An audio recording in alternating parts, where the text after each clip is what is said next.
नमस्कार दोस्तों, हमारे इस चैनल पर आप सभी का स्वागत है। अगर आप भी भगवान श्री कृष्ण के भक्त हैं, तो कमेंट में जय श्री कृष्ण जरूर लिखें। आशा करते हैं आपको वीडियो पसंद आएगी। तो चलिए शुरू करते हैं। चाहे कितनी भी गहरी यारी हो, पर इन 7 लोगों को अपने घर में कभी बुलाकर मत लाना। अक्सर हम लोग नासमझी में, अज्ञानता बस कुछ ऐसा कर लेते हैं जिसकी वजह से हम लोग बहुत बड़ी मुसीबत में फंस जाते हैं। फिर बाद में सोचते हैं शायद ऐसा ना करती तो इस जिल्लत में ना पड़ती। क्यों ना हम विपत्ति में पड़ने से पहले ही कुछ सावधानी बरतें, जो कि हमें मुसीबत का सामना ही ना करना पड़े। विद्वान लोग कहते हैं, विपक्षी को पहले से देखकर संयम बरतने वाले को जीवन में कभी रोने का, सर पीटने का, हाथी मिलने का अवसर नहीं आता। संयम व्यक्ति आने वाली परेशानियों से स्वयं को बचा लेता है, इसलिए सबसे बड़ा विजेता कहा गया है। दोस्तों, अंधा वह नहीं होता जो खुद को देखता है,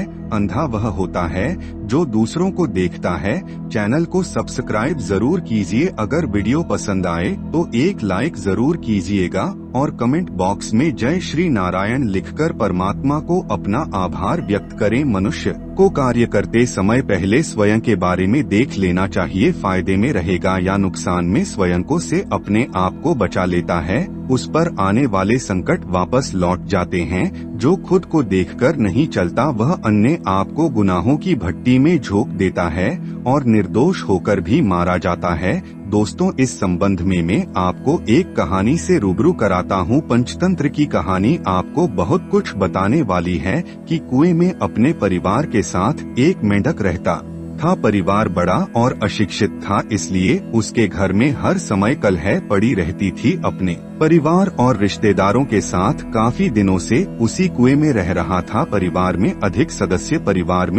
सदस्य होने पर उनमें किसी न किसी बात का झगड़ा होता था। मेंढक के दामाद उसे बहुत तंग करते थे। एक दिन उन्होंने मिलकर मेंढक को बहुत पीटा। तंग आकर अपने दामाद को सबक सिखाने का मन बना लिया था। एक दिन की घड़ी पर चढ़कर बाहर निकल गया और उनसे बदला लेने की सोचने लगा था। तभी उसकी नजर एक बिल में घुसते हुए सर के ऊपर पड़ती है। मेंढक को बदला लेने का उपाय चुका था। उसने सोचा, क्यों ना मैं उन दोस्तों को इससे नष्ट करवा दो, क्योंकि कूटनीति यह कहती है कि अपना नाम साधने के लिए शत्रु के सामने रात्रु को और बलवान से बलवान को बनाना चाहिए, क्योंकि ऐसा करने से दुश्मन को मारने में कोई तकलीफ नहीं होती। कहते हैं, जिस तरह कांटे से कांटा निकाला जाता है, उसी तरह दुख देने वाले शत्रु के द्वारा ही नष्ट करवाना चाहिए। यही सोच के मेंढक सर्प के पास पहुंच गया और उसे मधुर आवाज में पुकारने लगा है, भाई सर में मुसीबत का मारा मेंढक, आज आपकी शरण में आया हूँ। मेरे रिश्तेदारों ने मिलकर मुझे बहुत पीटा है।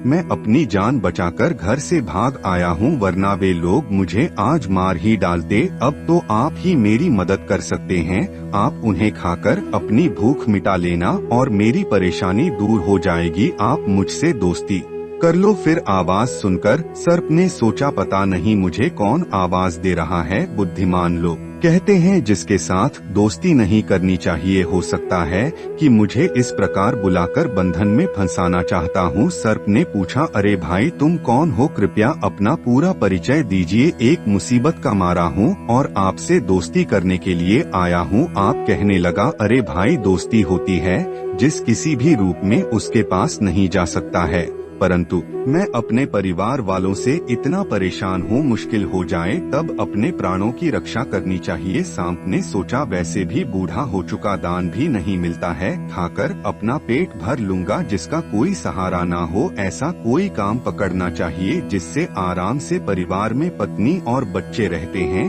तुम चिंता ना करो, आप जैसे कहोगे हम उसे ही खाएंगे। मैंने तुम्हें अपना दोस्त माना है, डरने की कोई बात नहीं है। मैं अब केवल तुम्हारे इशारे पर ही काम करूंगा। इस प्रकार मेंढक ने शार्क को ले जाकर बैठा दिया और हाथ का इशारा करके दिखा देता था। मन बड़ा खुश हुआ, सोचने लगे तो मुझे स्वर्ग का सुख दे दिया है। अब तो रोजाना एक एक को खाने लगा। कुछ ही दिनों में उसने मेंढक के सारे शत्रु को खा लिया कि नहीं बचा। शत्रु तो समाप्त कर दिए हैं। अब यह बताओ कि मुझे भूख लग रही है, मैं अपनी भूख मिटा हूँ, अब आप यहाँ से चले जाओ और बाहर जाकर अपनी भूख मिटा लेना, मेरा काम खत्म हो चुका है, मेरे सारे शत्रु नष्ट हो चुके हैं। मेंढक की बात सुनकर सर्प मेंढक से बोल, अरे मूर्ख, मुझे यहाँ से जाने के लिए कह रहा है, मेरे बिल पर तू किसी भलाई इसी में है, तुम मुझे यही रहने दो और अपने परिवार में से ही मेरी खाने का प्रबंध अपने उसे एक मेंढक रोज खाने को देता रहो। किसी ने सच कहा है कि अपने से अपार ताकत वाले शत्रु के साथ जो दोस्ती करता है वह स्वयं ही जहर खाता है,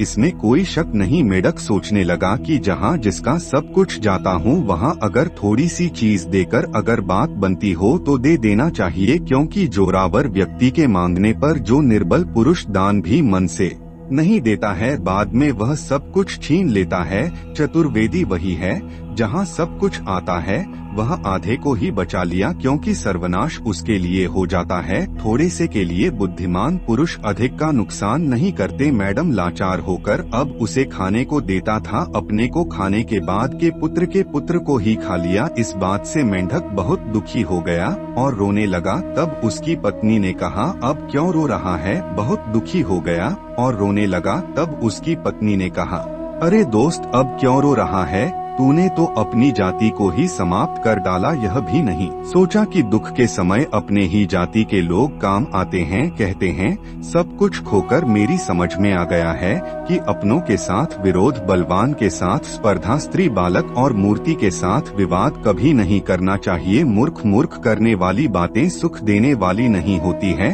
मनुष्य को प्राप्त होता है कि आप हमेशा दुख का कारण बनती है। इतिहास साक्षी है, महाभारत होने से हमारे देश पर मुगलों और अंग्रेजों का शासन हुआ। भूल कर भी लोगों को अपने घर में बुलाकर नहीं लाना चाहिए। चाहे कितनी भी गहरी दोस्ती हो तो बुरे काम करने वाले लोग, चाहे कितनी भी गहरी दोस्ती हो, उन्हें अपने घर में बुलाकर नहीं लाए। चैनल को सब्सक्राइब जरूर कीजिए। अगर वीडियो पसंद आए तो एक लाइक जरूर कीजिएगा। धन्यवाद।